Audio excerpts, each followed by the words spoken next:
Matapos ang pagtatapat at pagbabago ng pakikitungo sa kanilang pagkakaibigan, paano kaya sumuporta si JM kay Fiang sa hamon ng Pinoy Big Balita?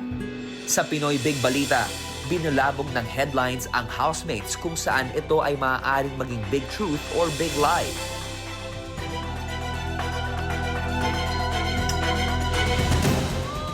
Hindi ko na kinaya. Sin. Sino si Sin? Sean! Ay, si Sean.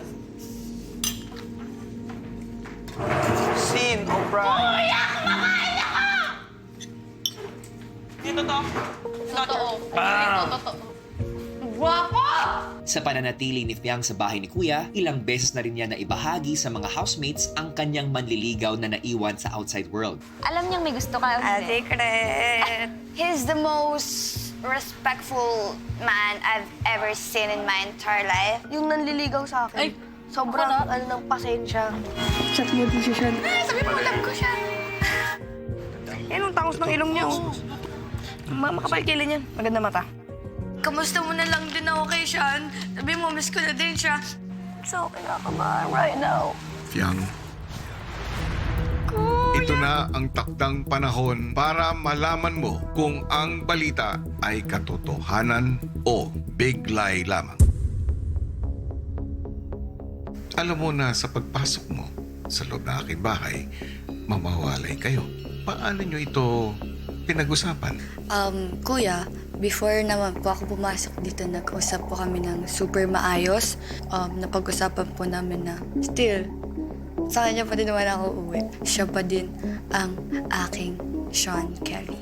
Siya yung gusto kong, siyempre, maging future. Fiang, Po, ito na ang takdang panahon para masagot ang mga katanungan. Hey Aki, kamusta ka na?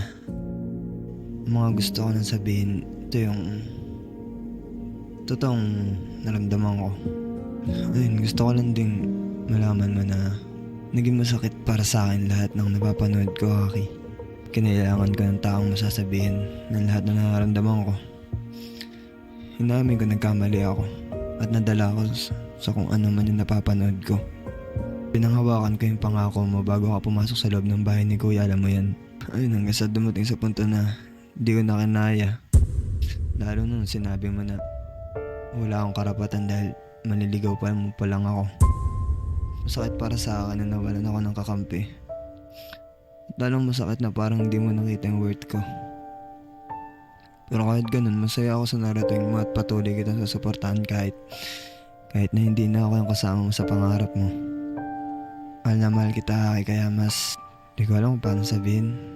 And stop na lang siguro muna ako. Dahil alam ko mas mapabuti ka at matutukan mo ang pangarap mo. Alam ko maiintindihan mo din naman lahat. Hanggang dito na lang muna ako, Aki, ha. Sorry, naubos na ako eh.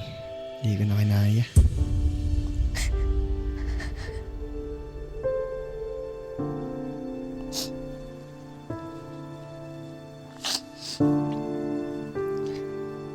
yeah, kuya, it's really masakit. Kasi all this time, akala ko ako pa din. Hindi na pala. 24/7. Free ako for him, kuya.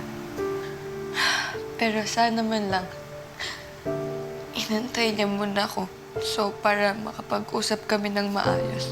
Pero, siguro, kuya, hindi ko naman siya masisisi. Lalawakan ko na lang yung pag-iintindi ko, kuya.